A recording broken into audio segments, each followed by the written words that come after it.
የብዝሃነት ጥያቄን ለመመለስ እንዲሁም በኢኮኖሚና በወታደራዊ አደረጃጀት ጠንካራ ያልሆኑ ሀገራት በአንድነት ተጽዕኖ ለመፍጠር በማሰብ በጋራ የፌዴራል ስርዓትን ይመሰርታሉ። የአብሮነት ስርዓት የሆነው ፌዴራሊዝም የተለያዩ ፍላጎቶች ያሏቸው ህዝቦች አብሮነትን ለመፍጠር ይጠቀሙበታል። እንደ ኢትዮጵያ ያሉ ሀገሮች ብዝሃነትን ለማስተናገድ ሲሉ በአግባቡ ለመያዝ ሲሉ አብሮነትን ለማጠናከር በዚህ ውስጥ ስርዓቱ የሚመረጥበት አግባብ አለ። ምንነቱን ከዚህ ጋር አያይዘን ስናይ ስልጣን በፌዴራልና በክልል ደረጃ በህገ መንግስት በተጻፈ ህገ መንግስት የሚከፋፈልበት እና የፌዴራል ስርዓትን ተመራጭ ሲያደርጉ ደግሞ የጋራ ጉዳያቸውና የአገራዊ ጉዳያቸውን የግል ጉዳያቸውን በአግባቡ ለመያዝ የሚመርጡት መሆኑን ማየት እንችላለን። በስምምነት የተለያዩ አካላት በስምምነት የራስና የጋራ ጉዳያቸውን ይዘው በቃል ኪዳን ሰነድ አንድ ጠንካራ ሀገር በጋራ ለመኖር የሚያስቡበት ወይም የሚመሰርቱበት ወይም የሚያስቀጥሉበት አስተሳሰብና ስርዓት ነው።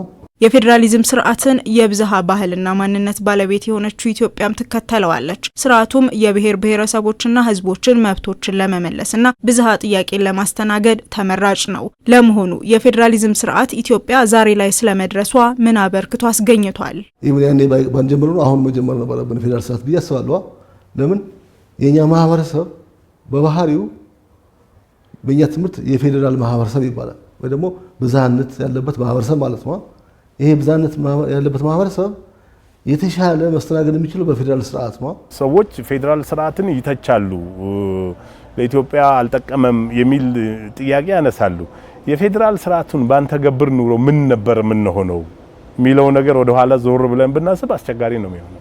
የመበታተን አደጋም ሊገጥመን ይችል ይሆናል ብዬ አስባለሁ። ስለዚህ በህብረ ብሔራዊ የፌዴራል ስርዓት የኢትዮጵያ አንድነት እንዲጠናከር እድል ፈጥሯል።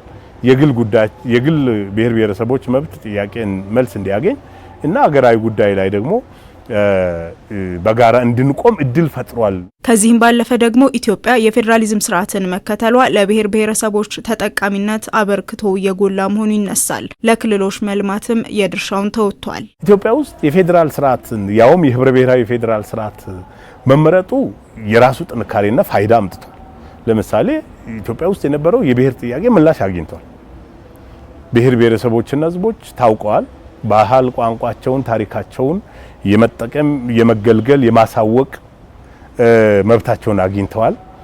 እኩልነት መብት አግኝተዋል። ቢያንስ በአገር ጉዳይ ላይ እኛም እኩል ነን፣ እኛም አለን፣ የኛም አስተዋጽኦ አለ የሚሉበትን የሁኔታ ፈጥሯል ማለት ነው። ስለዚህ ከዛም በተጨማሪ ደግሞ ራሳቸውን በራሳቸው እንዲያስተዳድሩ የአካባቢያቸውን ሀብት የአካባቢያቸውን ጸጋ በራሳቸው እንዲጠቀሙ ኢኮኖሚያቸው እንዲያሳድጉ እድል ሰጥቷል። ጠንካራ የዴሞክራሲ ተቋማትን መገንባት ለፌዴራሊዝም ስርዓት መጎልበት አስፈላጊነቱ አያጠያይቅም። እንደ ኢትዮጵያ ባሉ ታዳጊ ሀገራትም የፌዴራል ስርዓት ሲገነባ የፖለቲካና የዴሞክራሲ ባህሉን ጎን ለጎን መገንባት ይገባል። ከቅኝ ግዛትና ከቀዝቃዛው የዓለም ጦርነት በኋላ የብሔር ብሔረሰቦች ጥያቄ በመላው ዓለም ጎልቶ ታይቷል። የተለያዩ ሀገራትም የማንነት ጥያቄን ለመመለስ በማሰብ የተለያዩ ሀገራት የፌዴራሊዝም ስርዓትን እየተከተሉ ይገኛሉ።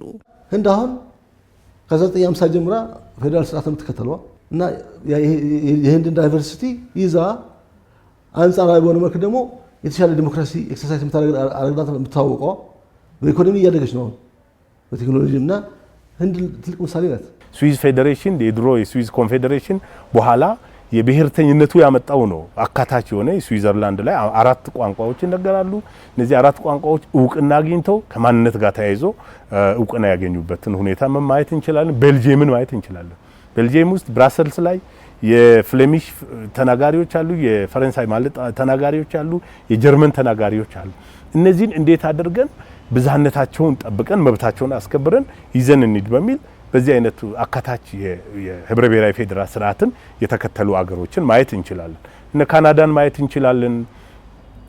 ደቡብ አፍሪካን ማየት እንችላለን።